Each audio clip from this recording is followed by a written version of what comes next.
Assalamualaikum warahmatullahi wabarakatuh. Semakin maraknya perkembangan teknologi, semakin banyak pula berbagai inovasi model pembelajaran yang dapat digunakan oleh banyak pengajar. Terlebih lagi saat pandemi seperti ini, pembelajaran model digital atau bisa juga dikatakan e-learning semakin banyak dibutuhkan dan digunakan. Tak hanya metode e-learning, saat ini banyak juga pengajar yang menggunakan metode belajar micro-learning yang dirasa lebih efektif apabila digunakan. Jadi apa sih itu micro-learning? Micro-learning juga bisa disebut dengan pembelajaran dengan jangka pendek. Metode belajar dengan skala kecil yang mana digunakan sebagai strategi untuk merancang konten dengan segmen-segmen kecil, simple, dan lebih terfokus. Dalam metode micro-learning, pengajar dapat membuat berbagai konsep pembelajaran mulai dari teks, video, gambar, audio, tes, dan kuis, bahkan game dalam proses pembelajarannya. Mengapa micro-learning dan bagaimana cara membuatnya? Oke, ini sobat semua sudah mengerti secara singkat metode micro-learning. Metode ini dibuat dengan simple, sehingga tidak semua materi membutuhkan penjabaran yang panjang. Cukup dengan menampilkan gambar, video, atau animasi yang menunjukkan penjabarannya.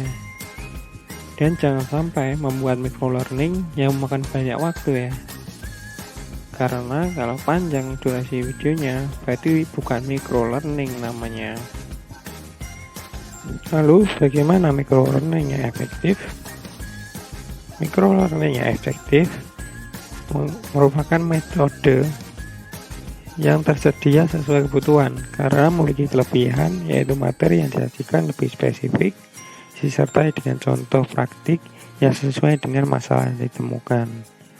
Kemudian metode ini penyampaiannya dibuat akan lebih cepat dan singkat sehingga materi lebih mudah dicari dan menghasilkan waktu belajar yang lebih cepat. Selain materi yang disampaikan lebih cepat, para murid juga lebih cepat paham mengenai materi yang disampaikan pengajar. Micro-learning memungkinkan para pengakses lebih fleksibel dan mudah. Hal ini karena materi dapat dibuat sewaktu-waktu, sehingga lebih mudah siapa saja dalam belajar atau membuka dan mengakses kembali konten tersebut, kapanpun dan dimanapun. Metode ini sangat berguna untuk pembelajaran di zaman sekarang, karena materi yang disampaikan dengan singkat dan jelas, sehingga tidak memerlukan banyak pencapaian materi yang panjang untuk dapat menyampaikan sesuatu, agar daya fokus siswa dalam pembelajaran tidak hilang.